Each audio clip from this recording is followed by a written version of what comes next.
যায় এই বিষয়টা একটু আলোচনা করি আপনাদের সাথে। আমি যদিও এটা কিন্তু কোনো প্রমোশনাল ভিডিও না, আমি কিন্তু সবচেয়ে ক্লিয়ারভাবে বলছি, সিটি ব্যাংকের সিটি ট্যাক্স এই অ্যাপটা ব্যবহার করে আমি যতটা সুবিধা পাই অন্যান্য ব্যাংকের অ্যাপে কিন্তু ততটা পাই না। আমার কাছে তিনটে ব্যাংকের অ্যাপ সবচেয়ে ভালো লাগে। সিটি ব্যাংকের সিটি ট্যাক্স, মিউচুয়াল ট্রাস্ট ব্যাংকের এমটিবি নিও, যেটা এমটিবি দুঃখিত ইও, এই অ্যাপটা আমারও বলতে হয়তো ভুল হচ্ছে, এমটিবি নিয়োই বলা হচ্ছে। আর EBL sky banking, EBL sky banking এখন কিন্তু সিকিউরিটির দিক থেকে সবচেয়ে তারা বেশি একটা ভালো কিছু পদক্ষেপ নিচ্ছে। তারা কিন্তু স্ক্রিনশট পর্যন্ত করতে দেয় না, স্ক্রিন রেকর্ড পর্যন্ত করতে দেয় না। এমটিবি অ্যাপটা আমি কিন্তু 3 বছর ব্যবহার করছি, 3 বছরেরও বেশি হবে। তাদের অ্যাপ দিয়ে কিন্তু ফ্রিতে এনপিএসবি করা যায়, ইনস্ট্যান্ট কিন্তু ফান্ড ট্রান্সফার হয়।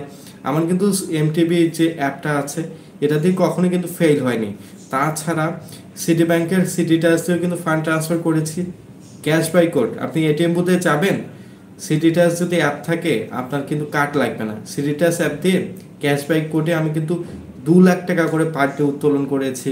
এমটিবি অ্যাপ থেকে সিটি ব্যাংকে ট্রান্সফার করছি, করে সাথে সাথে টাকা উত্তোলন করি, অথবা এমটিবি থেকে ইবিএল স্কাই ব্যাংকিং অ্যাপে ট্রান্সফার করি, সাথে সাথে এভাবে কিন্তু ইনস্ট্যান্ট টাকা ট্রান্সফার করি এবং টাকা উত্তোলন করি। আমি কিন্তু ব্র্যাক ব্যাংকের অ্যাপ ওপেন করেছিলাম